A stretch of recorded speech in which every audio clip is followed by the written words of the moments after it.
Përshëndetje të nderuar zonja dhe zotrim, përshëndetje të dashur miqtë mi. Letra që do të ndaj me ju është një letër kërkim falje. E pabesueshme, por e vërtet, një nën ka shkruar me shumë emocion për nusen e saj. Ajo ndjet fajtore, ndjet e emocionuar që nuse nuk e ka respektuar, nuk e ka dashur, nuk ja ka njohur ata anën e mirë, ata anën pozitive nuses së saj. E dashur bia ime.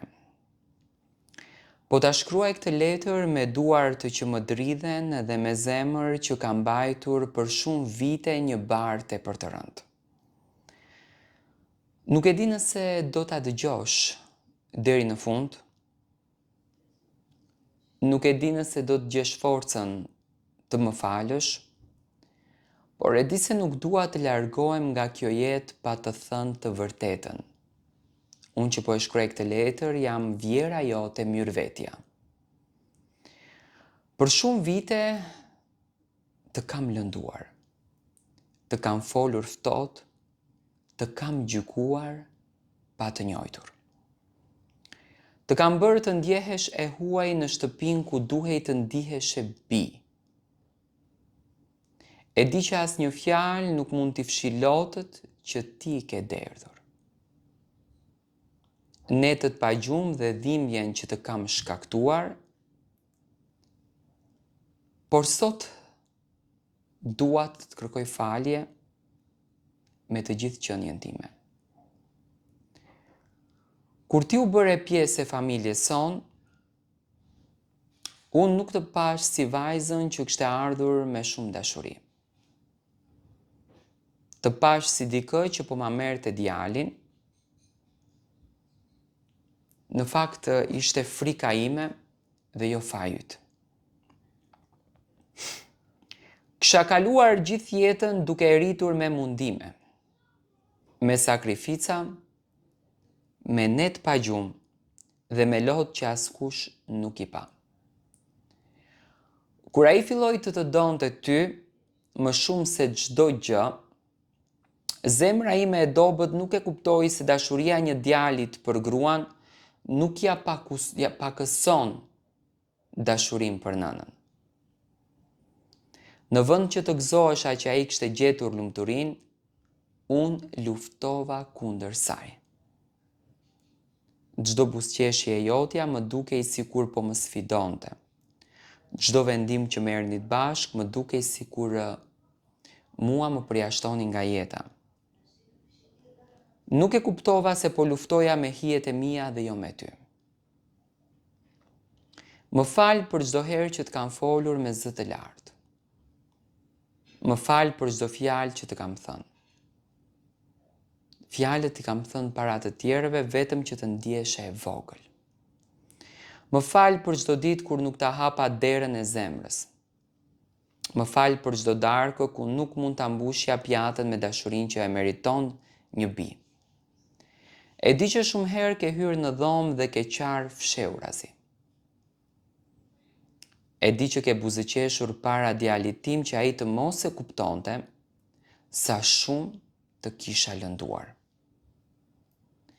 E di që shumë net ke menduar të largoheshe nga kjo familje, por qëndrove për dashurinë që kishe për burrin tënd. Sot e kuptoj se sa e fortë ke qenë. Unë të quaja kokfort, por në të vërtet ti ishe e duruar. Të quaja të ftohtë, por ishte zemra jote që ishte lodhur nga plagët që unë i hapja çdo ditë. Të quaja të huaj, ndërsa në të vërtet isha unë ajo që nuk të lejova kur të ndieshe si në shtëpi. Më kujtohet dita kur erdhe për herë të parë në pragun tonë. Ti kishe sy plot shpresë dhe buzëqeshje të sinqertë. Kishe ëndra për një familje të lumtur. Unë në vend që të përqafoja, ngrita mure mes nesh.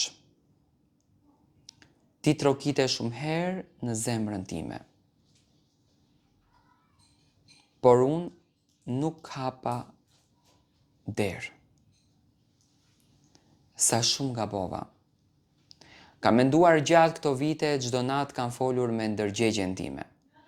Në pasqyrë dhe kam pyetur veten, çfarë fitova duke u ryer një vajzë që nuk më bëri asnjë gjë të keqe. Në thelb nuk fitova asnjë gjë.